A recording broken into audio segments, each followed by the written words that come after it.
Tiffin చేద్దాం. Robo నువ్వు కూర్చో, వేడిగా 2 ఇడ్లీ తిందువు గాని. అయ్యో ఏంటి వదిలితే బోటి బొమ్మడాయిల పులుసు చేసి పెట్టేలా ఉన్నారా? అమ్మా, దీని తిండల్లా రోజుకు 2 యూనిట్లు కరెంట్ అంతే. ఏమిటి అది ఇది అంటూ పేరేం పెట్టలేదా? అమ్మా, నువ్వే ఏదైనా మంచి పేరు పెట్టమ్మా. నీకు తమ్ముడు పుడితే చిట్టిబాబు అని పెడదాం అనుకున్నాను. బాగుందే, ముద్దుగా చిట్టి అని పిలుద్దాం. మీ చిట్టి. చిట్టి కాస్త టీవీ పెట్టి పడే నాయనా.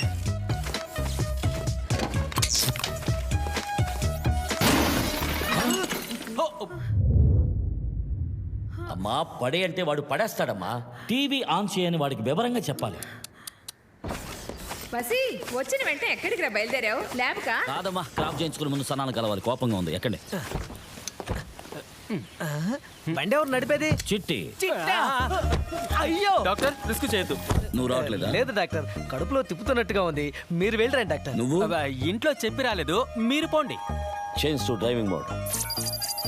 జాగ్రత్త డాక్టర్, గేరేమంటే పీకి బయటపడేస్తాడేమో. అవును, నేనున్నాను కదా. మీరున్నాగానే కదా టీవీని పడేసింది. చూడు, జస్ట్ ఫాలో మై ఇన్స్ట్రక్షన్స్. నన్ను అడగకుండా దేన్ని వేయి. సరే డాక్టర్, ఎక్కడికి వెళ్ళాలి? The park.